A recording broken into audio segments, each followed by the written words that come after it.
নমস্কার বন্ধুরা, আজকের ভিডিওতে আমরা আলোচনা করব গ্রাম পঞ্চায়েত, পঞ্চায়েত সহায়ক এবং পঞ্চায়েত সেক্রেটারি, তার সাথে সাথে এক্সিকিউটিভ অ্যাসিস্ট্যান্টের মতো একদম লেভেল 1 থেকে শুরু করে উঁচু লেভেল পর্যন্ত কী ধরনের কোন পোস্টে কোন কোন ধরনের প্রশ্নগুলো আমাদের পরীক্ষায় এসেছে বিগত বছরে, সেই পিআইকিউ কোশ্চেনগুলো আমরা আজকের ভিডিওতে অ্যানালাইসিস করব প্রপারভাবে। বিশেষ করে আজকের ভিডিওতে থাকবে এই সমস্ত পোস্ট সংক্রান্ত 10 নাম্বার, যেটা থাকছে আমাদের জিকে সেকশন, এই জিকে জিএস বা কারেন্ট অ্যাফেয়ার্সের টোটাল মিলিয়ে যে 10 নাম্বারটা থাকছে, এর ওপর ভিত্তি করে আমরা একটা ছোট্ট অ্যানালাইসিস করব এবং কোন কোন টপিকের ওপর আমাদের গুরুত্ব দিতে হবে সেগুলো আমরা দেখব। কারণ আমরা পাশে, তোমরা দেখতে পাচ্ছ, প্রতিটি প্রশ্নের পাশে আমরা দিয়ে দিয়েছি কোন প্রশ্নটা কোন টপিকের ওপর থেকে বিশেষ করে এসেছে। তো টোটাল কিন্তু একদম অ্যানালাইসিসটা বেস্ট হতে যাচ্ছে। আর এর ভিত্তিতে এই অ্যানালাইজ করার পর পরবর্তীতে ক্লাসগুলো কিন্তু ব্যাক টু ব্যাক কিন্তু এই চ্যানেলে কিন্তু আসতে থাকবে। তার জন্য তোমরা যারা যারা দেখছো ইউটিউবে, চ্যানেলটি সাবস্ক্রাইব করে রাখবে এবং ফেসবুকে যারা দেখছো চ্যানেলটি ফলো করে রাখবে। ঠিক আছে, চলো লাইক এবং শেয়ার তোমরা করে দিও। চলো আমরা দেখে নিই প্রশ্ন সম্পর্কিত তথ্য। গ্রাম পঞ্চায়েত কর্মী হিসাবে যদি আমরা দেখি, এটা একদম লেভেল 1-এর পোস্ট রয়েছে। ঠিক আছে, তো এটা কিন্তু 8 পাস যোগ্যতায় পোস্ট, একদম একদম নিচু লেভেলের পোস্ট রয়েছে। তো এখান থেকে আমরা শুরু করব, উঁচু লেভেল পর্যন্ত যাব। প্রতিটি জায়গাতেই আমাদের 10টা করে কোশ্চেন ছিল জিকে জিএস থেকে। আর 10টা প্রশ্ন তোলার মানে আমরা কিন্তু, তোমরা দেখো, ম্যাথে কিন্তু ফুল নাম্বার করতে পারবো, বাংলা ইংরেজিতেও আমরা করতে পারবো ভালো মাত্রায়। কিন্তু এই যে 10 নম্বর প্রশ্ন, সেটা কোথা থেকে প্রশ্ন আসছে সেটাকে আগে ভালো করে আমাদের বুঝতে হবে, কারণ জিকে তো একটা সমুদ্রের মতো না। তো আমাদের প্রিভিয়াস ইয়ার প্রশ্ন থেকেই, আমাদের ট্রেন্ড দেখেই বুঝতে হবে যে কোন প্রশ্নটা কোন টপিকের থেকে আসতে পারে। চলো আমরা দেখি পশ্চিমবঙ্গের সুন্দরবনের মৃত্তিকা কোনটি। এই ধরনের প্রশ্ন আসেছিল, অর্থাৎ মৃত্তিকা, যেটা আমাদের ভূগোলের একটি অংশ রয়েছে, বিশেষ করে পশ্চিমবঙ্গে এখানে কিন্তু বিশেষ করে ফোকাস করা হয়েছে। তো পশ্চিমবঙ্গের সুন্দরবনের যে মৃত্তিকা রয়েছে সেটা কিন্তু লবণাক্ত কাদামাটি রয়েছে। এই কারণে সুন্দরবনে কিন্তু যে লবণাক্ত মাটি হওয়ার জন্য সেখানকার যে উদ্ভিদগুলো রয়েছে সেখানে ঠ্যাসমূল থাকে।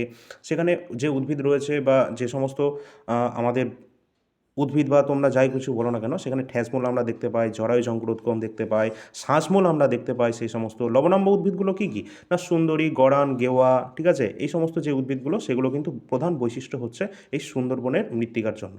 এখানকার বৈশিষ্ট্যটা এরকম এখানকার উদ্ভিদের। তো এটা কিন্তু আমাদের পশ্চিমবঙ্গ ভূগোল থেকে এটা ফোকাস করা হচ্ছে। পরবর্তী প্রশ্ন ছিল, ভারতের সর্বশেষ জনগণনা কবে করা হয়েছিল? তো ভারতের যে সর্বশেষ সেন্সাস, যেটা কন্ডাক্ট করানো হয়েছিল সাল 2011-তে, 2011 সালের সেন্সাস অনুসারে আমাদের কিন্তু এখনও পর্যন্ত প্রশ্ন আসছে পরীক্ষায়। আর এটা কিন্তু কিছুদিন আগেই আমরা একটা কমপ্লিট ক্লাস কিন্তু তোমাদের দিয়েছি, সেটা তোমরা প্লেলিস্টে চেক করতে পারো। এছাড়া কিন্তু এটা পড়ছে আমাদের বিশেষ করে স্ট্যাটিক জিকে একটা পার্ট পড়ছে এটা। আর এটা কিন্তু আমাদের ভূগোলেরও একটা অংশ পড়ছে, ভারতের জনগণনা। পরের প্রশ্ন ছিল, নিম্নলিখিত কোন গুপ্ত শাসক বিক্রমাদিত্য রূপে পরিচিত ছিল? অর্থাৎ আমাদের ইতিহাস থেকেও বিভিন্ন প্রশ্ন আসছে, বিশেষ করে এখানে গুপ্ত বংশের ওপর থেকে আমাদের প্রশ্নটা করা হয়েছে। তো ইতিহাসের গুপ্ত বংশে যে সমস্ত শাসক ছিল তাদের সম্পর্কে আমাদের দেখতে হবে। যেমন আমরা যদি বলি যে গুপ্ত বংশের প্রতিষ্ঠাতা কে ছিলেন, না শ্রীগুপ্ত। যদি বলা থাকে আমাদের অপশানে প্রথম চন্দ্রগুপ্ত, তাহলে সেটাই অ্যান্সার হবে। ঠিক আছে, এছাড়া যদি বলা হয় যে সমুদ্রগুপ্ত সম্পর্কে, কারণ সমুদ্রগুপ্তকে কিন্তু ভারতের নেপোলিয়ান বলা হয়ে থাকে, কে বলেছিলেন না ভিনসেন্ট স্মিথ, তিনি কিন্তু এটি বলেছিলেন। এছাড়া সমুদ্রগুপ্তের রাজসভায় কিন্তু হরিসেনও ছিল। আমরা একটা জাস্ট উদাহরণ দিয়ে তোমাদের বলছি, এই ধরনের কিন্তু তোমাদের এইভাবে কিন্তু পড়তে হবে। একটা যদি রাজবংশ চলে আসে, সেই রাজবংশের এত ডিটেলসে গিয়ে পড়তে হবে, তবে কিন্তু তোমরা যে কোনো এক্সাম কিন্তু ক্র্যাক করতে পারবে। আর এখন কিন্তু কম্পিটিশন অনেক হাই রয়েছে, সেইভাবেই তোমাদের পড়তে হবে। এছাড়া আমরা কিন্তু যা যা ক্লাস দিই তোমরা দেখতেই পাবে, বুঝতেই পারবে, সেটা অত্যন্ত ডিটেলসে তোমাদের ক্লাস হয়ে থাকে। তো আমরা যেটা বলছিলাম যে সমুদ্রগুপ্তর সময় কিন্তু হরিসেন ছিলেন। হরিসেন কিন্তু এলাহাবাদ প্রশস্তি থেকে আমরা তার, অর্থাৎ সমুদ্রগুপ্তের সম্পর্কে কিন্তু জানতে পারি। আবার সমুদ্রগুপ্তের একটা মুদ্রা ছিল, সেখান থেকে কিন্তু তার যে কবি গুণ, ঠিক আছে, বা তার যে বাদ্যযন্ত্রের প্রতি একটা আকৃষ্ট ছিল, সেটাও কিন্তু আমরা জানতে পারি। এছাড়া পরবর্তী যদি আমরা আসি, যে দ্বিতীয় চন্দ্রগুপ্ত, তাকে কিন্তু বিক্রমাদিত্য বলা হয়ে থাকে, তিনি আবার সমুদ্রগুপ্তেরই পুত্র ছিলেন। পরবর্তী ছিল কে না, প্রথম কুমারগুপ্ত ছিল। তো এইভাবে পরপর সিকোয়েন্স অনুসারে আমাদের পড়তে হবে। এবং তার পরবর্তী ছিল স্কন্দগুপ্ত, যিনি হুন আক্রমণকে প্রতিহত করেছিলেন, যার জন্য তাকে কিন্তু ভারতের রক্ষাকারী রাজা বলা হয়ে থাকে। তো এই টোটাল এইভাবে কিন্তু আমাদের একটু ডিটেলসে পড়তে হবে, তবেই কিন্তু আমরা এই ধরনের এক্সামগুলোকে খুব সহজে ক্র্যাক করতে পারবো। তো এক্ষেত্রে আমাদের রাইট অ্যান্সার হবে বিক্রমাদিত্য, যেটা কিন্তু দ্বিতীয় Chandragupta, option number C sorry answer হবে। আর এটা পড়ছে আমাদের ইতিহাসের গুপ্ত সাম্রাজ্য থেকে। ঠিক আছে, চলো পরবর্তী কী প্রশ্ন ছিল, পশ্চিমবঙ্গ দেখো আবারও কিন্তু পশ্চিমবঙ্গে ভূগোলের যে নদ নদী সেখানে অর্থাৎ ভূগোলের মধ্যে থেকে পশ্চিমবঙ্গ কিন্তু আমাদের বেশি ফোকাস করা হচ্ছে। তাহলে আমরাও যখন পড়বো কিন্তু ভূগোলের মধ্যে পশ্চিমবঙ্গের ওপর বেশি কিন্তু ফোকাস করব।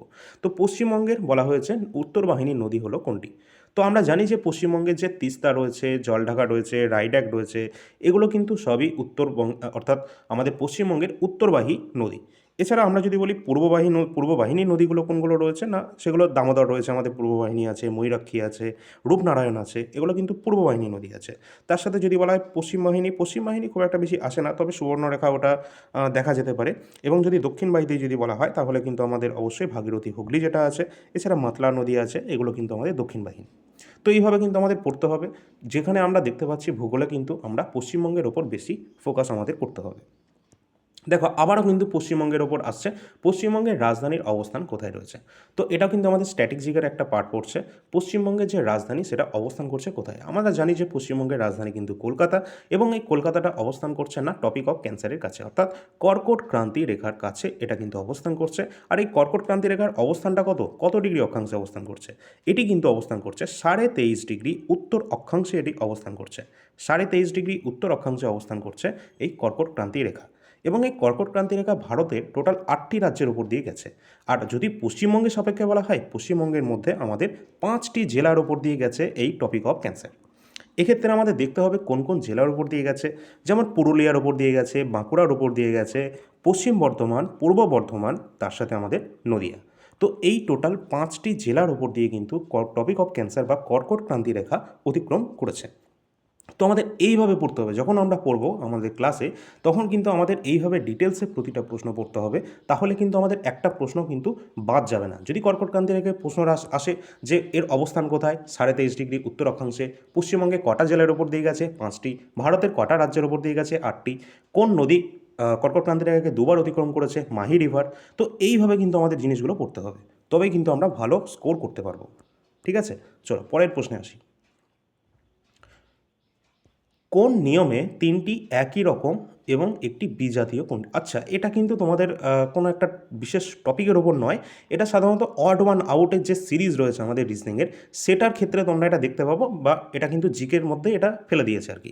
তো যাই হোক, এখানে আমরা দেখতে পাচ্ছি পনির রয়েছে, দুধ রয়েছে, দই রয়েছে, ঘি রয়েছে, মানে এগুলো সব কিন্তু আমরা দেখতে পাচ্ছি দুধ থেকে কিন্তু তৈরি করা হচ্ছে পনির, দই, ঘি। সুতরাং দুধ কিন্তু একটা আলাদা জিনিস হয়ে যাচ্ছে, কারণ দুধ থেকেই আমরা এই সমস্ত জিনিস কিন্তু তৈরি করে থাকি। তার জন্য দুধ আমাদের সঠিক অ্যান্সার হবে, যেহেতু বিজাতীয় বলা হয়েছে তার জন্য। এছাড়া তোমরা অবশ্যই কিন্তু টেলিগ্রামে যুক্ত হবে। অল ইন্ডিয়া র্যাঙ্কার যে টেলিগ্রাম চ্যানেল রয়েছে, এখানে অবশ্যই সকলে যুক্ত হবে। যে কোনো গুরুত্বপূর্ণ আপডেট সবার আগে তোমরা এখানেই কিন্তু পাবে। এছাড়া আমাদের যে অ্যাপ রয়েছে সেটা সকলে ডাউনলোড করবে, কারণ সেই ফ্রি পিডিএফ যে সেকশন রয়েছে অ্যাপের মধ্যে, সেখানে অনেক পিডিএফ তোমরা ফ্রি অফ কস্ট পেয়ে যাবে, যেগুলো স্ট্যাটিক জিকে থেকে গুরুত্বপূর্ণ রয়েছে, বা যেগুলো আমরা তোমাদেরকে ক্লাস প্রোভাইড করছি। যেমন সেন্সাস হতে পারে, 5 ইয়ার প্ল্যান দিয়েছি কমপ্লিট, আমরা ভারতের যে ন্যাশনাল পার্কগুলো দিয়েছি সেগুলো দিয়েছি, ইউনেস্কো ওয়ার্ল্ড হেরিটেজ সাইটের দিয়েছি, এরকমভাবে আমরা কিন্তু দিল্লি সুলতান সম্পর্কিত ক্লাস দিয়েছি। এমনকি আজকের যে ক্লাস রয়েছে সেই ক্লাসের পিডিএফটাও একদম উত্তরের সাথে কিন্তু এই অ্যাপের মধ্যে তোমরা পেয়ে যাবে ফ্রি পিডিএফ সেকশানে। সকলে কিন্তু এটা ডাউনলোড করবে। চলো পরের প্রশ্নে আমরা আসি। কী ছিল প্রশ্ন? বলা হয়েছিল যে একজন রাজ্যসভার সদস্যের পদে থাকার মেয়াদ কত। তো একদম নর্মাল প্রশ্ন কিন্তু জিজ্ঞাসা করা হয়েছে, যেহেতু 8 পাস যোগ্যতায় এটা আমাদের এক্সামটি রয়েছে, তার জন্য হালকা একদম এক্সামে কিন্তু আসবে। যেমনটা তোমরা দেখেছো WBSSC গ্রুপ ডিতে কিন্তু যেরকমভাবে প্রশ্ন হয়েছিল, আমার মনে হয় তার থেকেও ইজি হতে পারে এটা, কারণ এটা ডিস্ট্রিক্ট লেভেল সিলেকশন কমিটির দ্বারা কিন্তু এই এক্সামটা কিন্তু করানো হবে, তাই না? যাই হোক, একজন রাজ্যসভার সদস্যের পদে থাকা মেয়াদ সেটা কত? অবশ্যই আমরা জানি যে 6 বছর, কারণ রাজ্যসভা কিন্তু এটা একটা পার্মানেন্ট বলতে পারি, বা এটা কিন্তু ভাঙা যায় না। লোকসভা কিন্তু 5 বছরের মধ্যে চলতে থাকে, বা 5 বছরের কম সময়েও কিন্তু এটা ভেঙে দেওয়া যায়, কিন্তু রাজ্যসভা কখনো ভাঙে না, এটা চলতে থাকে। তার কারণ প্রতিটা মেম্বার যারা রাজ্যসভায় এখানে আসেন তারা কিন্তু 6 বছর পর্যন্ত কাজ করে থাকে। অর্থাৎ আমরা জানি যে প্রতি 2 বছর অন্তর অন্তর এই রাজ্যসভার 1/3 মেম্বার কিন্তু অবসর নেন, ঠিক আছে? অর্থাৎ এরা কিন্তু মানে এটা চলতেই থাকে, এটা কোনোদিন ভাঙা যাবে না, ঠিক আছে? মানে এটা চলতেই থাকবে পরপর। আর 6 বছরের মেয়াদে এনারা সকলে কাজ করে থাকে। আর যদি লোকসভার ক্ষেত্রে বলা হয় সেটা তো 5 বছর ওটা থাকে, আর মিনিমাম তো একদিনও হতে পারে, ঠিক আছে? ওটা যখন খুশি ভেঙেও দেওয়া যায়। আর এটা যদি সোর্স বলি, এটা কিন্তু ভারতের সংবিধান থেকে কিন্তু প্রশ্নটা ছিল। ভারতের সংবিধান আমরা অনেক ক্লাস দিয়েছি, এর পরবর্তীতে তোমাদের এই পঞ্চায়েত স্পেসিফিক অনেক ক্লাস কিন্তু আসবে। আর যা ক্লাস দেওয়া হবে সেখান থেকেই 100% আমরা কিন্তু এটুকু কনফার্ম করতে পারবো, 100% একদম পলিটি বলো, হিস্ট্রি বলো, জিওগ্রাফি বলো, তোমরা কমন পাবেই। ঠিক আছে, সেইভাবে কিন্তু তোমাদেরকে ক্লাস প্রোভাইড করা হবে। অবশ্যই সকলে সাবস্ক্রাইব এবং ফলোটা করে রাখবে। পরের প্রশ্ন ছিল নিচের কোনটি প্রাচীনতম বেদ। আমরা জানি বেদ সম্পর্কিত বিভিন্ন প্রশ্ন কিন্তু আসে আমাদের এক্সামে। তো এখানে কিন্তু আমাদের দেখতে হবে যে টোটাল কিন্তু চারটে বেদ রয়েছে। না, ঋগ্বেদ রয়েছে, এটি হচ্ছে আমাদের প্রাচীনতম বেদ। ঋগ, সাম, যজু, অথর্ব, এখানে চারটে বেদই কিন্তু তোমাদের দেওয়া রয়েছে। এখানে তোমাদের দেখতে হবে যে এখান থেকে আরও প্রশ্ন আসে, যেমন ঋগ্বেদে যদি বলা হয় যে কতগুলো মণ্ডল রয়েছে স্যার, তাহলে কিন্তু 10টা মণ্ডল হবে। ঠিক আছে, যদি বলা হয় কতগুলো স্তোত্র রয়েছে বা কতগুলো সূক্ত রয়েছে, তাহলে 1028টি হবে। এছাড়া এখান থেকে আরেকটা থাকে যে আমরা জানি যে গায়ত্রী মন্ত্র, এই গায়ত্রী মন্ত্রটা এটা ঋগ্বেদের কোন অংশ, মানে আমাদের বেদের কোন অংশ থেকে নেওয়া হয়েছে, এটা ঋগ্বেদ থেকে নেওয়া হয়েছে। আর যদি বলে ঋগ্বেদের কোথা থেকে নেওয়া হয়েছে, কোন মণ্ডল থেকে, তাহলে কিন্তু ঋগ্বেদের এটি তৃতীয় মণ্ডল থেকে কিন্তু নেওয়া হয়েছে। ঠিক আছে, পরবর্তী আমরা দেখতে পাচ্ছি যে সামবেদ কিন্তু আমরা কিসের সাথে সম্পর্কিত, সামবেদ পরীক্ষায় আসে, এটা কিন্তু আমাদের WBSSC group C group D এক্সামও কিন্তু এখান থেকে প্রশ্ন এসেছিল। সামবেদ এটি কিন্তু সঙ্গীতের সাথে কিন্তু সম্পর্কিত রয়েছে, এইভাবেই প্রশ্ন কিন্তু তোমাদের হবে। এছাড়া যদি বলা হয় যে যজুর্বেদে কী রয়েছে, না যজুর্বেদে কিন্তু যাগযজ্ঞ যে অনুষ্ঠান, ঠিক আছে, পূজা অর্চনা, এই সমস্ত যে নিয়মাবলী, এগুলো কিন্তু যজুর্বেদে কিন্তু বর্ণিত রয়েছে। এছাড়া অথর্ববেদের কথা যদি বলি, অথর্ববেদ হচ্ছে আমাদের একদম শেষ বেদ, যেটাকে কিন্তু আমরা বলতে পারি যে এখানে কি কি রয়েছে, না এখানে কিন্তু জাদুবিদ্যা, বশীকরণ, ঠিক আছে, বা বিভিন্ন ধরনের যে আয়ুর্বেদ বা চিকিৎসা, এই সব কিছু কিন্তু এই অথর্ববেদের মধ্যে কিন্তু আমরা পেয়ে যাব। চলো পরের প্রশ্নে আসি। পশ্চিমবঙ্গের কোন জেলায় সবথেকে বেশি মালভূমি রয়েছে? দেখো, ভূগোলের মধ্যে পুরোটাই আমাদেরকে পশ্চিমবঙ্গ ভূগোলটাই পড়তে হবে। আমাদের ভারতের ভূগোল কিন্তু একটা কোশ্চেন আমরা দেখলাম না 8 পাসের ক্ষেত্রে, মানে আমি কিন্তু লেভেল অনুযায়ী বলছি, কিন্তু 8 পাসে যারা যারা যে কোনো পঞ্চায়েতের ভ্যাকেন্সির জন্য তোমরা যারা যারা পড়ছো, অবশ্যই ভূগোল যখন পড়বে শুধুমাত্র ওয়েস্ট বেঙ্গল জিওগ্রাফিটাই পড়বে। ঠিক আছে, কারণ এখান থেকে আমরা 3টে প্রশ্ন এখনও পর্যন্ত দেখলাম।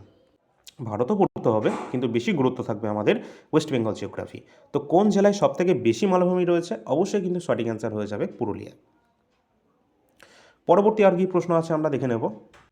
পরবর্তী রয়েছে হিমালয়ের পাদদেশের সমভূমি দার্জিলিং জেলায় এটি কী নামে পরিচিত? তো দার্জিলিং জেলা এটি কী নামে পরিচিত, মানে আবারও সেই পশ্চিমবঙ্গের ভূগোল আসছে। তো এখানে হিমালয় পাদদেশের যে সমভূমি রয়েছে সেটা দার্জিলিং জেলায় আমাদের যেটা পরিচিতি রয়েছে সেটা তরাই নামে। এখানে কিন্তু আমাদের দেখতে হবে যে এটাও কিন্তু আমাদের পশ্চিমবঙ্গ ভূগোল থেকে আসছে। আর এগুলো বিশেষ করে আমরা যে কটা প্রশ্ন দেখলাম ভূগোল থেকে, সবই কিন্তু ওয়েস্ট বেঙ্গল জিওগ্রাফি। ঠিক আছে, তো আমরা বুঝতেই পারছি এটার উপর বেশি ফোকাস করব আমরা। 10টা প্রশ্ন ছিল, 10টা আমরা দেখলাম 8 পাসের যোগ্যতায় যে পোস্ট রয়েছে। এবার কিন্তু আমাদের দেখতে হবে যে এখানে কিন্তু তোমাদের আবারও বলে রাখি, আমরা এর আগের যে এক্সাম হয়েছে WBSSC গ্রুপ সি গ্রুপ টি, সেখানে যা প্রশ্ন এসেছিলো তোমরা দেখবে প্রায় ওই রকম বা ওর থেকেও ইজি লেভেলের প্রশ্ন কিন্তু তোমাদের হতে পারে। এবং ওখানে কিন্তু আমরা অলরেডি 95%-এর ওপর, অর্থাৎ দেখা গেল যে 40-এ যদি গ্রুপ ডি পরীক্ষা হয়, সেখানে 36 থেকে 37টা প্রশ্ন কিন্তু অলরেডি আমরা আমাদের ক্লাস এবং লাস্টের দিকে তোমাদের একটা সাজেশন টাইপ পিডিএফও দিয়েছিলাম, সেখান থেকেই টোটালটাই কমপ্লিট, মানে কমন চলে এসেছিলো। তো সেইভাবে কিন্তু গ্রুপ সিতেও কিন্তু আমরা কমন দিয়েছি। দুটো থেকে 3টে প্রশ্ন কিন্তু আমাদের থেকে আসেনি, কিন্তু পুরোটাই কিন্তু কমন চলে এসেছিলো গ্রুপ সিতেও। তাহলে এবার তোমাদের করণীয় কী? গ্রাম পঞ্চায়েত সহায়ক পদের আগে তোমাদের একটু কিছু বলি আমি। সেটা হচ্ছে এই যে গ্রুপ সি গ্রুপ ডি যে কমপ্লিট হয়ে গেল, এর সাথে সাথে এই যে এক্সাম রয়েছে 6500 শূন্যপদ কিন্তু রয়েছে এখানে। এই টোটাল এক্সামটাকে ক্র্যাক করার জন্য কী সিলেবাস রয়েছে না রয়েছে আমরা সেটা পরবর্তীতে দেখব যখন নোটিফিকেশান আসবে। কিন্তু আমরা এই যে প্রশ্নের ট্রেন্ড দেখে আমরা কিন্তু বুঝতে পারছি তোমাদের এখন কী করণীয় রয়েছে। তো অবশ্যই আমাদের কাছে কিছু পিডিএফ রয়েছে, সেগুলো তোমাদেরকে দেখাবো। আর এই পিডিএফের মধ্যে কোনটা তোমাদের প্রয়োজন রয়েছে, আর এগুলো পড়লে আমি একদম 100% তোমাদেরকে বলছি এর বাইরে কোনো প্রশ্ন কিন্তু থাকবে না। এর সত্ত্বেও তোমাদের কিন্তু আরও কিছু গুরুত্বপূর্ণ ক্লাসও আসবে, সেই টোটালটা যদি কমপ্লিট করে নাও, তোমাদের বলে দিচ্ছি এই বছর এই পঞ্চায়েত রিক্রুটমেন্টে তোমাদের নিজেদের জেলায় নিজেদের পঞ্চায়েতের কাছেই তোমরা কিন্তু পোস্টিং পাবে, তা আবার ভালো লেভেলের চাকরির সাথে। ঠিক আছে, তো এই নোটগুলো তোমরা একটু দেখে নাও। এখানে তোমরা দেখতে পাচ্ছ ফার্স্টে স্ট্যাটিক জিকে। তোমাদের আবার বলে দিই, যদি কোনো সমস্যা হয় এই যে নাম্বারটি রয়েছে, এই নাম্বারে হোয়াটসঅ্যাপের মাধ্যমে তোমরা যোগাযোগ করবে। স্ট্যাটিক জিকেতে রয়েছে আমাদের বিভিন্ন গুরুত্বপূর্ণ ছোটো ছোটো টপিক। কোন কোন টপিক তোমরা এখানে দেখতে পাচ্ছ? ভারতের গুরুত্বপূর্ণ পারমাণবিক কেন্দ্র, গুরুত্বপূর্ণ বন্দর, বিভিন্ন এসআই ইউনিটগুলো রয়েছে, জাতীয় উদ্যান, UNESCO world heritage site, biosphere reserve, tiger reserve রয়েছে, রামসার সাইট রয়েছে, বিভিন্ন গুরুত্বপূর্ণ তৃণভূমি, বিভিন্ন ভিটামিনের নাম, তাদের কেমিক্যাল নেম, বিভিন্ন আমাদের যে রাজধানীগুলো রয়েছে সেটা পশ্চিমবঙ্গ, ভারতের বা বিভিন্ন অন্যান্য দেশেরগুলো রয়েছে সেগুলো, তার সাথে বিভিন্ন ইন্টারন্যাশনাল যে অর্গানাইজেশন রয়েছে। আমরা দেখলাম কর্কটক্রান্তি রেখা প্রশ্ন এসেছে, তো এগুলো কিন্তু আমাদের সব কিছু দেওয়া রয়েছে। পশ্চিমবঙ্গ সাপেক্ষে যা যা প্রশ্ন এসেছে সেগুলো কিন্তু আমরা এখানে ইনক্লুড করে দিয়েছি। তার সাথে কিন্তু ভারতের সংবিধানে বিভিন্ন যে তপশিলিগুলো রয়েছে এগুলো সব কিছু তোমরা এখানে দেখতে পাবে। এবং যে স্পোর্টস থেকেও তোমাদের কিন্তু প্রশ্ন আসবে, এগুলো কিন্তু এখানে খুব ভালোভাবে কমপ্লিট করা আছে। তোমরা এখানে দেখতে পাচ্ছ কীভাবে তোমাদের খুব সুন্দরভাবে সব সাজানো রয়েছে।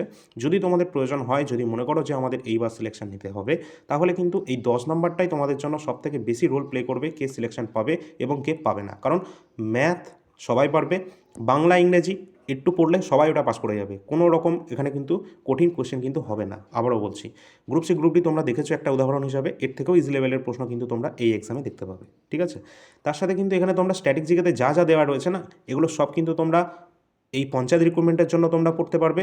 এগুলো কিন্তু তোমরা সামনের ডব্লিউপি, কলকাতা পুলিশ সমস্ত এক্সামের জন্য পড়তে পারবে। এখানে 120টার ওপর টপিক রয়েছে এবং 126টি পেজের মধ্যে টোটালটা কমপ্লিট করা আছে। পিডিএফটা কোথায় পাবে? All India rankers mobile app সকলে ডাউনলোড করে রাখবে, পেইড পিডিএফ সেকশনে সেটা পেয়ে যাবে। এটি রয়েছে অ্যাপের ইন্টারফেস, সকলে এটা ডাউনলোড করে রেজিস্টার করবে, তারপর লগ ইন করে নেবে। এখানে যেটা দেখতে পাচ্ছ ফ্রি পিডিএফ, আমাদের ক্লাসের সম্পূর্ণ ফ্রি পিডিএফ কিন্তু তোমরা এইখানে পেয়ে যাবে সব কিছু উত্তরের সাথে। যেমন আজকের ক্লাসে পিডিএফও পাবে, এছাড়া পেইড পিডিএফে আসলে যেটা তোমাদের দেখালাম স্ট্যাটিক জিকে বা কমপ্লিট ইন্ডিয়ান হিস্ট্রি যেটা দেখাবো, এই সমস্ত পিডিএফ কিন্তু তোমরা এখানে পেয়ে যাবে। মাই কোর্স সেকশন নিচে পাবে, এখানে তোমরা তোমাদের পিডিএফ দেখতে পাবে। শুধু পেমেন্টের সময় টেস্ট পাস বলে একটা অপশান থাকবে, সেটাকে বন্ধ করে রাখবে।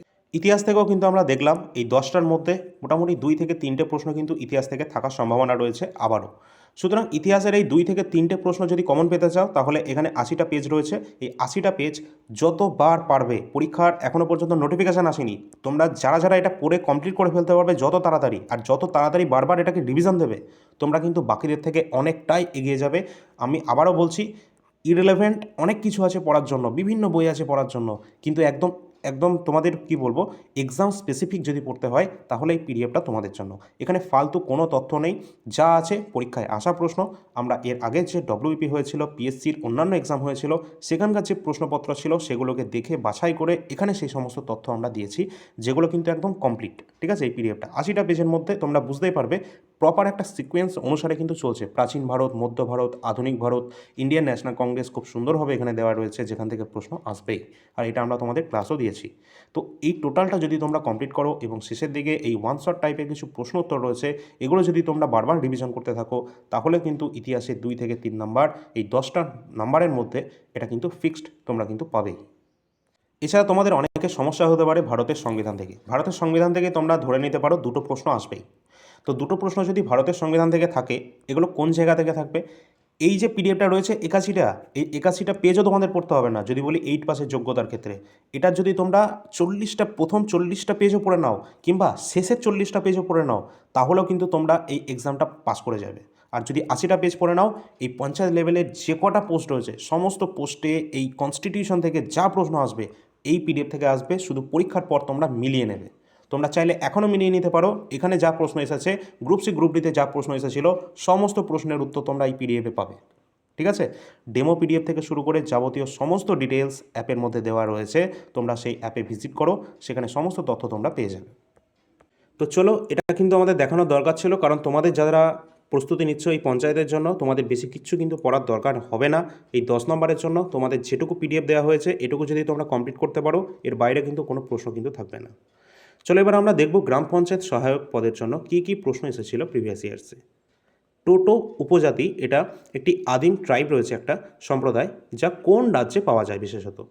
তো এটি কিন্তু পাওয়া যায় কোথায় না, আমাদের পশ্চিমবঙ্গে। অর্থাৎ এখানেও কিন্তু আমরা পশ্চিমবঙ্গ ভূগোল থেকে প্রশ্ন পাচ্ছি। এটা কিন্তু বিভিন্ন যে জনজাতি বা উপজাতি রয়েছে, যেটা স্ট্যাটিক জিকের মধ্যে পড়ে যায়, তো সেটা কিন্তু এটা আমরা এখান থেকে প্রশ্নটা পাচ্ছি।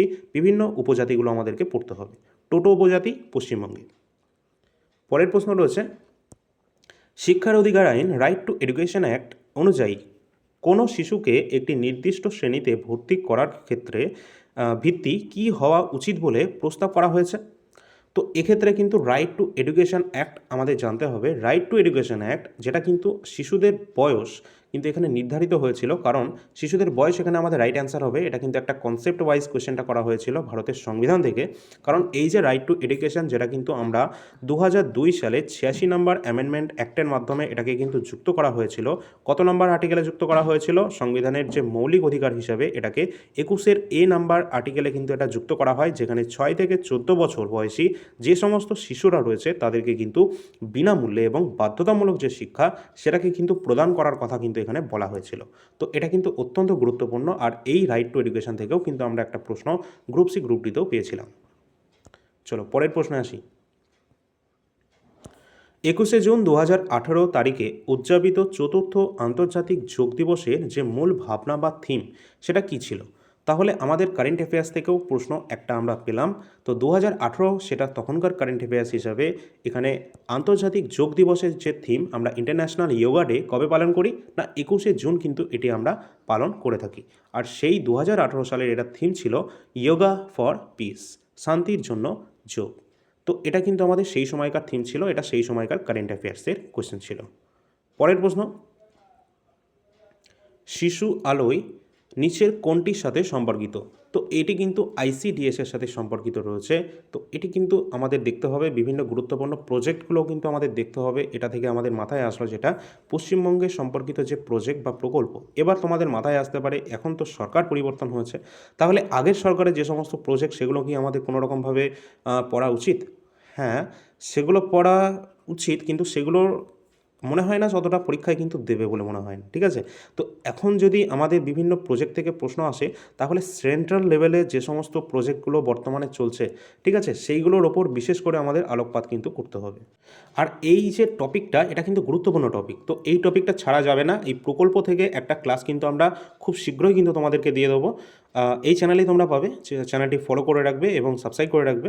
আর এই প্রকল্প যেগুলো সেন্ট্রাল লেভেলে যা যা রয়েছে বা স্টেট লেভেলে যা যা রয়েছে সেগুলো সম্পর্কে একটা বিস্তারিত আলোচনাটা করে দেওয়া হবে।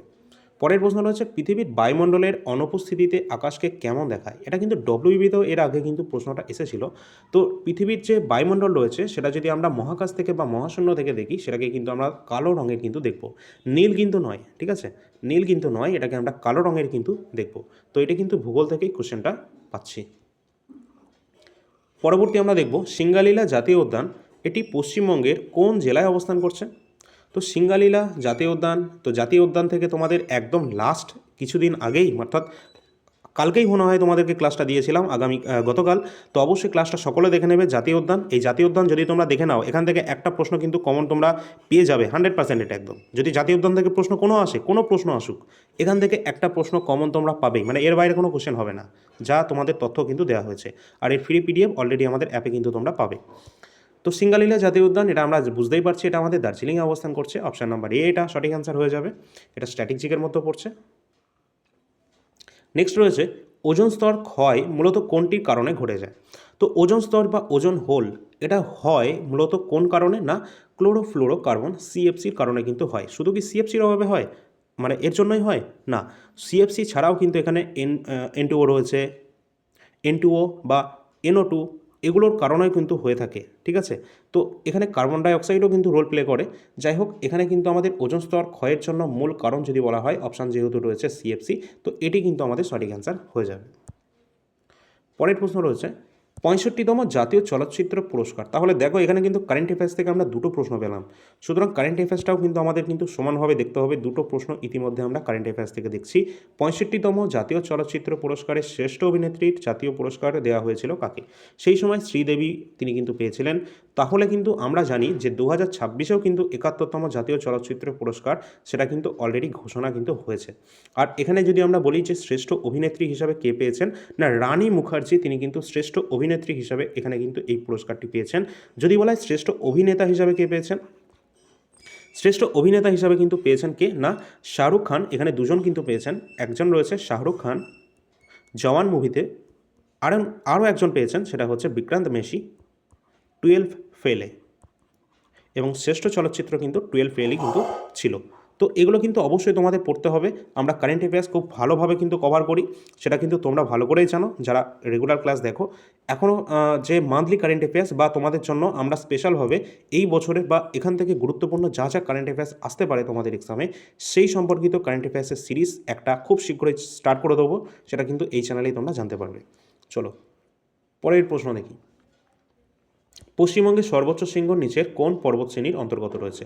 আবারও পশ্চিমবঙ্গ থেকে আমরা প্রশ্ন পাচ্ছি।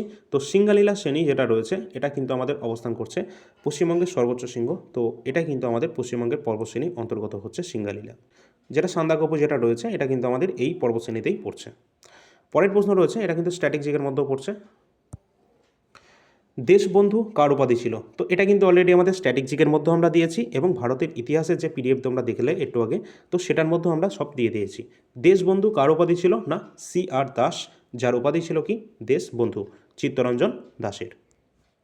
এরপর আমরা দেখব 10টা আমাদের কভার হয়ে গেল। এরপর আমরা দেখব একটু উঁচু লেভেলের পোস্ট, যেটা রয়েছে আমাদের গ্রাম পঞ্চায়েত সেক্রেটারি। গ্রাম পঞ্চায়েত সেক্রেটারিতে কী ধরনের প্রশ্ন এসেছিল সেগুলো এবার আমরা একটু দেখে নেব। ফার্স্টে আমরা দেখছি ন্যাশনাল গ্রিন ট্রাইব্যুনাল এর চেয়ারম্যান হিসাবে কাকে নিযুক্ত করা হয়েছে? একদম লাস্ট কোশ্চেন, এটা কিন্তু তোমরা দেখবে যে লাস্ট আমরা কিন্তু একটা ক্লাস দিয়েছিলাম অ্যাপয়েন্টমেন্ট, কে কোন পদে রয়েছে, সেখানেই কিন্তু তোমরা এই প্রশ্নটা পেয়ে যাবে একদম, ঠিক আছে? তো আবারও দেওয়া হবে তোমাদের জন্য, অসুবিধা নেই, কোন প্রশ্নগুলো আসতে পারে। তো ন্যাশনাল গ্রিন ট্রাইব্যুনালের সেই সময় কিন্তু চেয়ারম্যান ছিলেন কে? তো এখানে কিন্তু আমাদের সেটা দেখে লাভ নেই, বর্তমানটা যদি আমরা দেখি, বর্তমান কিন্তু এর চেয়ারম্যান কে ছিলেন? ন্যাশনাল গ্রিন ট্রাইব্যুনাল এর চেয়ারম্যান রয়েছেন কে? বিচারপতি প্রকাশ শ্রীবাস্তব। প্রকাশ শ্রীবাস্তব তিনি কিন্তু রয়েছেন বর্তমান এর চেয়ারম্যান।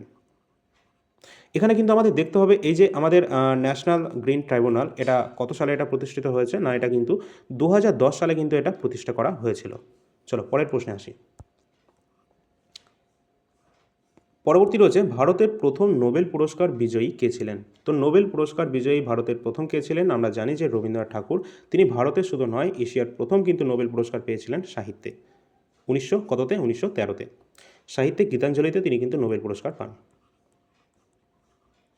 এছাড়া আমরা উপরে একটা অপশান দেখতে পাচ্ছি সিভি রমন। সিভি রমন কিন্তু ফিজিক্সে প্রথম কিন্তু নোবেল পুরস্কার পেয়েছিলেন, ঠিক আছে, ফিজিক্সে 1930-এ। আর এই সিভি রমনই কিন্তু প্রথম ভারত রত্ন পুরস্কারও কিন্তু পেয়েছেন তিনি, ঠিক আছে। চলো পরের প্রশ্ন। অক্সিজেনের রাসায়নিক সংকেত কী? এটা কিন্তু আমরা স্ট্যাটিক মধ্যে সব দিয়ে দিয়েছি, যে সমস্ত আমাদের রাসায়নিক মৌলগুলো রয়েছে এবং তাদের রাসায়নিক সংকেত সহ সব কিছু ওখানে দিয়ে দিয়েছি। তো এখানে অক্সিজেনের আমরা জানি O2। পরের প্রশ্ন আছে, ভারতের রেপো রেট এটা কার দ্বারা ঘোষণা করা হয়? তো রেপো রেট এটা কিন্তু ঘোষণা করা হয়ে থাকে কার মাধ্যমে? না রিজার্ভ ব্যাঙ্ক অফ ইন্ডিয়ার মাধ্যমে, ভারতের রিজার্ভ ব্যাঙ্কের মাধ্যমে। আর ভারতের রিজার্ভ ব্যাঙ্ক এটা কত সালে আরবিআই প্রতিষ্ঠিত হয়েছিল? 1935-এ, 1 এপ্রিল 1935। আর এটা মহারাষ্ট্রে মুম্বাইতে এর হেডকোয়ার্টার আছে। তোমরা কমেন্ট সেকশনে সকালে জানিয়ে দেবে অবশ্যই যে বর্তমানে এর গভর্নর কে রয়েছে আরবিআই এর। Easy question. পরের প্রশ্ন আছে, ভীম যে অ্যাপ এটা কিসের জন্য ব্যবহার করা যেতে পারে? তো ভীম যে মোবাইল অ্যাপ্লিকেশান এটা কিসের জন্য ব্যবহার করছি? আমরা বর্তমানে তো করছি এটা, তো কারেন্ট অ্যাফেয়ার্সে সেই সময়কার ছিল এটা। তো এটা কিন্তু ক্যাশলেস বা নগদবিহীন যে লেনদেন করার জন্য, অর্থাৎ আমাদের হাতে টাকা নেই, তো আমরা কি করব না ক্যাশলেস এটাকে আমরা লেনদেন করতে পারি এই ভীম মোবাইল অ্যাপের মাধ্যমে। অর্থাৎ এখানে কিন্তু আমাদের দেখতে হবে ভীম এর ফুল ফর্মটা কি, এটাও আসতে পারে। তো এর ফুল ফর্ম রয়েছে কি না ভারত ইন্টারফেস ফর মানি। তো Bharat, B for Bharat, I for interface, for money. তো এটা কিন্তু ভীমের ফুল ফর্ম রয়েছে, তো অবশ্যই এটা কিন্তু আমাদের দেখে রাখতে হবে। এবং এটা কবে লঞ্চ করা হয়েছিল আনুষ্ঠানিকভাবে? এটা 2016 সালে এটি কিন্তু লঞ্চ করা হয়। আর এটা যদি বলা হয় প্রস্তুতকারক যে সংস্থা রয়েছে সেটি কি না অবশ্যই কিন্তু আমাদের এনপিসিআইয়ের মাধ্যমে এটি কিন্তু তৈরি করা হচ্ছে, যেটা কিন্তু এরও কিন্তু ফুল ফর্ম আসবে এনপিসিআই। তো এনপিসিআইয়ের ফুল ফর্ম রয়েছে যেটা national payments corporation of India, NPCI. এবং ইউপিআই এখান থেকে এটাও আসতে পারে, বর্তমানে আমরা খুব ব্যবহার করছি ইউপিআই। তো এটাও কিন্তু ক্যাশলেস আমাদের যে ইন্টারফেস রয়েছে তার মাধ্যমে, ইউপিআইয়ের মাধ্যমে আমরা লেনদেন করছি, যার ফুল ফর্ম রয়েছে ইউনিফাইড পেমেন্টস ইন্টারফেস। সুতরাং এখানে তিনটে কিন্তু আমরা ফুল ফর্ম ব্যবহার করলাম, তিনটেই কিন্তু আবারও এক্সামে আসতে পারে। একটা রয়েছে ভীম, যেটা ভারত ইন্টারফেস ফর মানি। পরবর্তী রয়েছে আমরা বললাম এনপিসিআই ফুল ফর্ম রয়েছে national payments corporation of India. এবং আরেকটি রয়েছে ইউপিআই, যেটা ব্যবহার করছি সেটা হচ্ছে ইউনিফাইড পেমেন্টস ইন্টারফেস। চলো পরের প্রশ্ন আমরা দেখব কী ছিল। ভারতের সর্বোচ্চ শৃঙ্গ কেটু এর আর কি নামে পরিচিত ছিল এটি? তো এটি কিন্তু গডউইন অস্টিন বা কেটু নামে কিন্তু পরিচিত রয়েছে, যেটা কিন্তু আমাদের বলতে পারি পাকিস্তানে কিন্তু এটি সর্বোচ্চ শৃঙ্গ, ঠিক আছে। তো এটা কিন্তু ভারতের সর্বোচ্চ শৃঙ্গ হিসাবে এরা তখন প্রশ্নটা করেছিল। তো যাই হোক, পরের প্রশ্ন রয়েছে SHGS এর পূর্ণ রূপ কী রয়েছে? তো এটা এখানে কিন্তু আমরা দেখতে পাচ্ছি, আমরা তিনটে আগের যে ফুল ফর্ম বললাম সেগুলো কিন্তু ইম্পর্টেন্ট, কারণ আমরা এখানে দেখতে পাচ্ছি ফুল ফর্ম থেকে তোমাদের প্রশ্ন কিন্তু একটা এসেছে, যেটা ইকোনমিরই একটা টার্ম রয়েছে। তো এখানে কিন্তু অবশ্যই SHGS এর ফুল ফর্ম রয়েছে self help groups. Self help groups, option number D সঠিক অ্যান্সার হবে। এই ধরনের যত ফুল ফর্মগুলো রয়েছে না, এগুলো সব কিন্তু আমরা আমাদের স্ট্যাটিক যে PDF রয়েছে ওখানে দিয়ে রেখেছি। চলো পরের প্রশ্নে দেখি। বলা হয়েছিল যে কোন ফলটি ত্রিপুরার রাজ্যের ফল হিসাবে ঘোষণা করা হয়েছে? এটা তখনকার কারেন্ট অ্যাফেয়ার্স হিসেবে করা হয়েছে, কারণ সেই সময় কিন্তু এটি ঘোষণা করা হয়েছিল আমাদের প্রতিবেশী রাজ্য ত্রিপুরায়। সেটা কিন্তু কি না, কুইন আনারস যেটা রয়েছে পাইনঅ্যাপেল, সেটাকে কিন্তু এখানকার স্টেট ফ্রুট অর্থাৎ ত্রিপুরা রাজ্যের রাজ্য ফল হিসাবে কিন্তু ঘোষণা করা হয়েছিল। পরের প্রশ্ন রয়েছে, অর্থাৎ কারেন্ট অ্যাফেয়ার্স থেকে কিন্তু আমরা 2 থেকে 3টে প্রশ্ন পেয়ে গেলাম। এটা কিন্তু ইম্পর্টেন্ট রয়েছে, আর আমরা কিন্তু প্রতি মাসে কারেন্ট অ্যাফেয়ার্স তোমাদের দিই। তাছাড়া কিন্তু তোমরা জানো যেখানে 450 কোশ্চেন কিন্তু থাকে, আর তোমাদের জন্য কিন্তু স্পেশালভাবে এখানে ক্লাস আসবে কারেন্ট অ্যাফেয়ার্সের জন্য। ভারতের জাতীয় গান বন্দে মাতরম কার দ্বারা রচিত হয়েছিল? তো বন্দে মাতরম এটা অবশ্যই বঙ্কিমচন্দ্র চট্টোপাধ্যায়ের যে আনন্দমঠ উপন্যাস রয়েছে সেখান থেকে কিন্তু এটা নেওয়া হয়েছিল, এবং 1896 সালে কলকাতা অধিবেশনে রবীন্দ্রনাথ ঠাকুর কিন্তু প্রথম এই গানটি কিন্তু গেয়েছিলেন। আর সেই সময় প্রতিনিধিত্ব কে করেছিলেন? সেই সময় 1896 সালে কলকাতা অধিবেশনে প্রতিনিধিত্ব করেছিলেন কে? রহিমতুল্লাহ সাহানি। তোমাদের বলে রাখি, জাতীয় কংগ্রেস থেকে প্রশ্ন কিন্তু তোমাদের আসবে, আর ইতিমধ্যে কিছুদিন আগেই, এক সপ্তাহ হয়তো হবে না, তোমাদের কিন্তু জাতীয় কংগ্রেস থেকে কমপ্লিট ক্লাস কিন্তু আমরা দিয়ে দিয়েছি, আর ওর বাইরে কোনো প্রশ্ন কিন্তু জাতীয় কংগ্রেস থেকে আসবে না।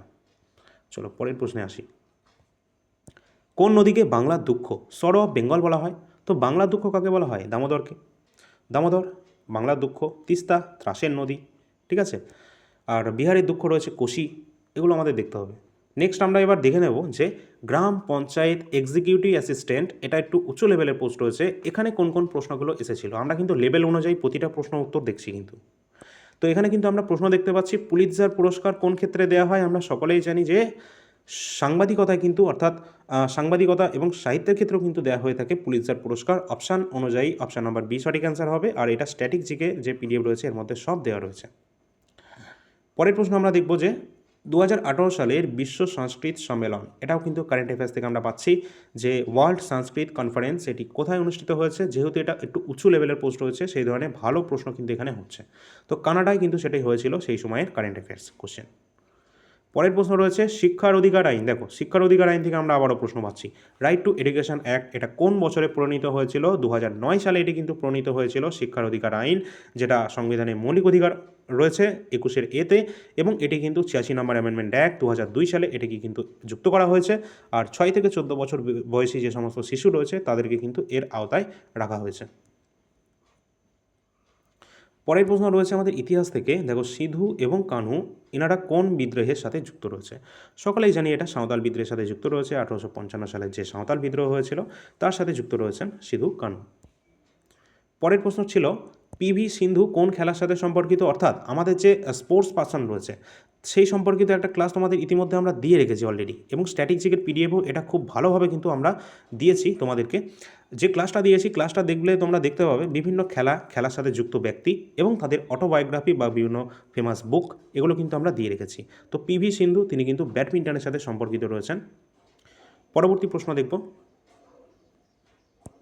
দোয়াব, দোয়াব শব্দটির অর্থ কী রয়েছে? তো দোয়াব শব্দের অর্থ কী রয়েছে না, দুটি যে নদী রয়েছে তার যে মধ্যবর্তী এলাকা বা জমি বা ভূমি, সেটাই হচ্ছে আমাদের দোয়াব। এর আগে আমরা দেখেছিলাম না তরাই, ডুয়ার্স। তো তরাই শব্দের অর্থ কী? তরাই শব্দের অর্থ কিন্তু স্যাঁতস্যাঁতে রয়েছে, এবং ডুয়ার শব্দের অর্থ হচ্ছে কি দরজা। 2011 সালের আদমশুমারি অনুযায়ী নিচে কোন রাজ্যের জনসংখ্যার ঘনত্ব সবচেয়ে কম? তো জনসংখ্যার ঘনত্ব সবচেয়ে কম 2011 সেন্সাস অনুসারে কোথায়? আমরা জানি 17 জন প্রতি বর্গ কিলোমিটারে কিন্তু বাস করে এই অরুণাচল প্রদেশে, যেখানে জনঘনত্ব কিন্তু সব থেকে কম রয়েছে এই অরুণাচল প্রদেশে। দেখো তোমাদের যা যা প্রশ্ন তোমরা দেখতে পাচ্ছ এগুলো কিন্তু অলরেডি আমরা অনেক প্রশ্ন উত্তর তোমাদেরকে করে দিয়েছি এবং একটা নতুন প্লেলিস্ট তোমাদের জন্য আমি তৈরি করে রেখেছি। সেই প্লেলিস্টটা যা যা ক্লাস কিন্তু ওখানে করানো হয়েছে সমস্ত ক্লাস তোমরা দেখবে। আমি আরেকবার সেই প্লেলিস্টটা আমার টেলিগ্রাম চ্যানেল যেটা রয়েছে সেখানে 10,000-এর বেশি ছাত্র সংখ্যা রয়েছে, সেখানে কিন্তু আমি শেয়ার করে দেবো। অবশ্যই সকলে কিন্তু এই প্লেলিস্টটা ফলো রাখবে, কারণ এখান থেকে তোমরা গুরুত্বপূর্ণ সমস্ত যে নতুন নতুন যে ভিডিওগুলো সেগুলো কিন্তু তোমাদের জন্য যাদের ইম্পর্ট্যান্ট রয়েছে, যারা পঞ্চায়েতের জন্য শুধুমাত্র প্রস্তুতি নিচ্ছ বা অন্যান্য আপকামিং গ্রুপ সি গ্রুপ টি যেগুলো রয়েছে সেই লেভেলের প্রশ্নোত্তর তোমরা কিন্তু এখানে পেয়ে যাবে। এছাড়া ডব্লিউবি কনস্টেবল অবশ্যই। পরের প্রশ্ন রয়েছে, কোন কমিশন সরকারকে সাংবিধানিক মর্যাদা দেওয়ার জন্য আবেদন করার সিদ্ধান্ত নিয়েছে? তো এখানে কিন্তু কোনটা? তো অবশ্যই সংখ্যালঘু বিষয়ক কমিশন, যেটা কিন্তু অবশ্যই the national commission for minorities. Option number D হবে সঠিক অ্যান্সার। এটাও আমাদের সংবিধান থেকে ছিল। পরবর্তী আমাদের প্রশ্নটা আমরা দেখতে পাচ্ছি, এটাও কিন্তু পশ্চিমবঙ্গের ভূগোল থেকে থাকছে।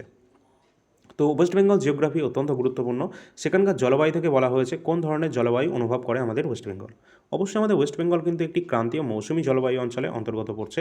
তো অবশ্যই অপশান নাম্বার এ কিন্তু আমাদের সঠিক অ্যান্সার হয়ে যাবে। আর ভূগোলের তোমাদের কিন্তু বলে রাখি, একটা ভূগোলের তোমাদের জন্য স্পেশালভাবে ওয়েস্ট বেঙ্গলের ওপর ভিত্তি করে একটা স্পেশালভাবে কিন্তু ক্লাস মানে একটা পিডিএফ কিন্তু আমরা খুব শীঘ্রই তোমাদের জন্য আনবো, যেখানে জিওগ্রাফি থাকবে, ভারতের ভূগোল তো থাকবেই, তার সাথে ওয়েস্ট বেঙ্গল জিওগ্রাফিকেও খুব ভালোভাবে কিন্তু আমরা তুলে ধরার চেষ্টা করব। পরের প্রশ্ন রয়েছে, কোন সংবিধান সংশোধনী আইনের মাধ্যমে পঞ্চায়েতি রাজ ব্যবস্থাকে সাংবিধানিক মর্যাদা দেওয়া হয়েছে? তো আমরা যেহেতু পঞ্চায়েতের জন্য পড়ছি, তার জন্য পঞ্চায়েতি রাজ সিস্টেমটা আমাদের জন্য সবথেকে বেশি ইম্পর্ট্যান্ট রয়েছে। আর এখান থেকে প্রশ্ন কিন্তু আসবেই। এর যে সঠিক অ্যান্সার হবে সেটা হচ্ছে 73 নম্বর সংবিধান সংশোধনীর মাধ্যমে এই পঞ্চায়েতি রাজ ব্যবস্থাকে যুক্ত করা হয়েছিল। কত সালে? 1992 সালে। 1992 সালে এটাকে কিন্তু সাংবিধানিকভাবে মর্যাদা দেওয়া হয়। এবং এখান থেকে আমাদের দেখতে হবে এটা কত নাম্বার পার্টে রয়েছে বা আর্টিকেল। এটা কিন্তু আমাদের সংবিধানে পার্ট নাম্বার 9-এর অন্তর্গত রয়েছে। 9 নম্বর পার্টে রয়েছে আমাদের সংবিধানের, এবং এটি আর্টিকেল নাম্বার 243 থেকে 243-এর ও আর্টিকেল পর্যন্ত এটি কিন্তু রয়েছে বর্তমানে ভারতের সংবিধানে। কত নম্বর শিডিউল বা তপশিলে এটি রয়েছে ভারতের সংবিধানের? 11 নম্বর শিডিউলে কিন্তু অন্তর্ভুক্ত রয়েছে, যেখানে পঞ্চায়েতি রাজ সম্পর্কে 29টি বিষয়ের কথা কিন্তু উল্লেখ করা আছে। তো এই এত ডিটেলস যেটুকু তোমাদের দিলাম, তোমরা শুধু পরীক্ষার সময় মিলিয়ে নেবে। আমি আজকের এই ভিডিওর মাধ্যমে, যদিও তোমাদের এটা কোনো ক্লাস নয়, আমি এটা অ্যানালাইসিস করছি, তাও এখানে যেটুকু তথ্য দিয়েছি তোমরা দেখবে এখান থেকেই কোনো না কোনো প্রশ্ন তোমরা কোনো না কোনো লেভেলের পঞ্চায়েতের যে এক্সাম হতে যাচ্ছে সামনে, সেখানে কিন্তু এখান থেকে প্রশ্ন তোমরা পেয়ে যাবে। এর মধ্যে থেকেই 1 থেকে 2টো বা সব কটা প্রশ্নই কিন্তু তোমরা কমন পাবে, 100% এটা কিন্তু আসবে। এছাড়া 74 নম্বর যে সংবিধান সংশোধনী রয়েছে এটাও কিন্তু 1992 সালে হয়েছিল, আর এখানে কিন্তু পৌরসভার কথা কিন্তু বলা হয়েছিল। ঠিক আছে, তো আমরা দেখে নিলাম, যখন আমরা ক্লাস করাবো আরও ডিটেলসে ক্লাস কিন্তু তোমাদের করানো হবে। যেমনটা তোমরা এখানে দেখলে, এটা কিন্তু অ্যানালাইসিস করানো হলো তোমাদের। টোটাল 10টা করে কোশ্চেন ছিল প্রতিটা লেভেলের পঞ্চায়েতের পোস্টের জন্য, আমরা সমস্তটাই দেখলাম। এবং এটা কিন্তু ভারতের সংবিধান থেকে ছিল। তোমাদের আবারও বলবো, ভারতের সংবিধানের যে পিডিএফটি আমরা প্রোভাইড করছি তোমাদের, ওটা যদি কমপ্লিট করে নাও, এর বাইরে কোনো প্রশ্ন তোমরা দেখতে পাবে না তোমাদের এক্সামে। মানে যা প্রশ্ন তোমাদেরকে দেওয়া হবে পিডিএফের মাধ্যমে বা ক্লাসের মাধ্যমে, সমস্তটাই কিন্তু একদম এক্সামের জন্য ইম্পর্টেন্ট, এবং এক্সাম লেভেলের যে অনুযায়ী তোমাদের প্রশ্ন করানো হবে সেগুলোই কিন্তু করানো হচ্ছে আমাদের চ্যানেলে। ইতিমধ্যে অনেক ক্লাস কিন্তু আমরা করে দিয়েছি, ভারতের সেন্সাস করিয়েছি, 5 ইয়ার প্ল্যান করিয়েছি, ন্যাশনাল পার্কগুলো করিয়েছি, ইউনেস্কো সাইটগুলো করিয়েছি, গুরুত্বপূর্ণ ভারতে বর্তমানে কে কোন পদে রয়েছে সেগুলো দিয়েছি। এবং পরবর্তী যে ক্লাস রয়েছে সেই ক্লাসে কিন্তু আমরা আলোচনা করে দেবো তোমাদের সকলের জন্য যে বাংলা থেকে কোন ধরনের প্রশ্নগুলো তোমাদের আসছে। বাংলা কিন্তু 25 নম্বর করে থাকছে, মানে বিভিন্ন পোস্ট অনুযায়ী সেটা ভ্যারি করবে। বাংলা, ইংরেজি এবং ম্যাথমেটিক্স, এই তিনটেতে কিন্তু আমাদের একদম ফুল নাম্বার তুলতে হবে হিসাবে, তাই তো।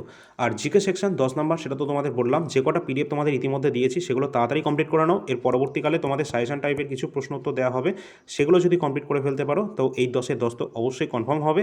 তার সাথে সাথে এই যে বাংলা রয়েছে, বাংলা গ্রামার রয়েছে, বিভিন্ন সমার্থক শব্দ, বিপরীত শব্দ, এগুলো তোমাদের দেখতে হবে। ইংরেজির ভোকাবুলারি পার্টটা দেখতে হবে, তার সাথে যে সিনো অ্যান্টো এবং যে গ্রামারগুলো রয়েছে সেগুলো রয়েছে। এছাড়া ম্যাথমেটিক্সের ক্ষেত্রে আমাদের শুধুমাত্র অ্যারিথমেটিকটাই ওপর সবথেকে বেশি ফোকাস করতে হবে। এখানে কোনো রকম অ্যাডভান্স ম্যাথ থাকে না, থাকলেও সেটা আমরা পরবর্তী যখন অ্যানালাইসিস করব, যেমনটা এখানে করলাম, পুরো ডিটেলস কিন্তু অ্যানালাইজ করা হয়েছে। কোন পোর্শন থেকে কত প্রশ্ন এসেছে সেটা কিন্তু আমরা দেখলাম, এবং কোন প্রশ্নটা কোন টপিক থেকে এসেছে এই টোটাল অ্যানালাইজ কিন্তু করানো হলো, তা আবার বিভিন্ন লেভেল অনুযায়ী, লেভেল 1 থেকে শুরু করে উঁচু লেভেলের পোস্ট পর্যন্ত কিন্তু আমরা দেখেছি। এর পরবর্তী ক্লাসে আমরা দেখব বাংলা, ইংরেজি এবং ম্যাথমেটিক্সের আগের বছরের প্রশ্ন উত্তরের কী ধরনের প্যাটার্ন ছিল। তো অবশ্যই তোমরা যদি মনে হয়ে থাকে যে চ্যানেলটি তোমাদের জন্য ইম্পর্টেন্ট, তাহলে তোমরা অবশ্যই ইউটিউব চ্যানেলটিকে সাবস্ক্রাইব করে রাখবে এবং ফেসবুক পেজটিকে ফলো করে রাখবে। টেলিগ্রামে সকলে যুক্ত হয়ে যাবে, আমি আমার প্লেলিস্টটা আরেকবার তোমাদেরকে শেয়ার করে দিচ্ছি। লাইক শেয়ার তোমরা সকলে করে রাখবে এবং অ্যাপটা অবশ্যই সকলে ডাউনলোড করে রাখবে। অলরেডি যে সমস্ত আমরা ক্লাস দিয়েছি তোমাদেরকে ফ্রিতে, সেগুলোর ফ্রি পিডিএফ তোমরা এখানে পাবে। এর সাথে সাথে যা যা পিডিএফ বললাম, ভারতের ইতিহাস, ভারতের সংবিধান এবং ভূগোলটা খুব শীঘ্রই তোমরা পাবে, তার সাথে স্ট্যাটিক জিকে, এই সমস্ত পিডিএফ তোমরা এই অ্যাপের মধ্যে পেয়ে যাবে। তো এই সমস্ত পিডিএফ তোমরা কিন্তু পাবে অ্যাপের মধ্যে। এই শুধুমাত্র এই তিনটে তোমাদের জন্য এখন বর্তমানে ইম্পর্টেন্ট রয়েছে, এই তিনটে নিয়ে তোমরা পড়তে থাকো। বাদবাকি যদি কোনো কিছু আপডেট করার প্রয়োজন হয় সেটা কিন্তু আমি তোমাদের জানিয়ে দেবো। কারেন্ট অ্যাফেয়ার্স 2026 তোমরা যদি মনে করো যে এখন পড়বে, তাহলে কারেন্ট অ্যাফেয়ার্সটা করতে পারো। না হলে কিন্তু কারেন্ট অ্যাফেয়ার্স থেকে 2 থেকে 3 নাম্বার প্রশ্ন আসবে, যেটা কিন্তু আমি ক্লাসের মাধ্যমে যা করাবো তার মধ্যে থেকে তোমাদের চলে আসবে, ঠিক আছে? সেটা তোমরা বুঝে নেবে, সেটা পিডিএফ তোমাদের প্রয়োজন যদি হয় তাহলে নিতে পারো। এছাড়া যদি তোমরা রেলওয়ে বা অন্যান্য যদি প্রস্তুতি নিতে থাকো, তাহলে প্রিভিয়াস ইয়ার সমস্ত প্রশ্ন উত্তর কিন্তু আমাদের কাছে দেওয়া রয়েছে এনটিপিসির 2020-21 থেকে 2025 পর্যন্ত। গ্র্যাজুয়েট লেভেল বা আন্ডার গ্র্যাজুয়েট লেভেলে যা এক্সাম হয়েছে এখনও পর্যন্ত, সব সাবজেক্ট ওয়াইজ কিন্তু এখানে আলাদা আলাদা করা রয়েছে। জিকে সেকশন এমনভাবে তোমাদের প্রস্তুত করানো হবে, তোমাদের কোনো টেনশন নেই। 10 নম্বর রয়েছে, 10 নম্বরের মধ্যে ম্যাক্সিমাম তোমাদের যতটা সম্ভব হয় ততটা কিন্তু তোমরা পেয়ে যাবে। অবশ্যই তোমরা সকলে চ্যানেলটা সাবস্ক্রাইব এবং ফলো করে রাখবে। ধন্যবাদ। পরবর্তী টপিক নিয়ে আসছি।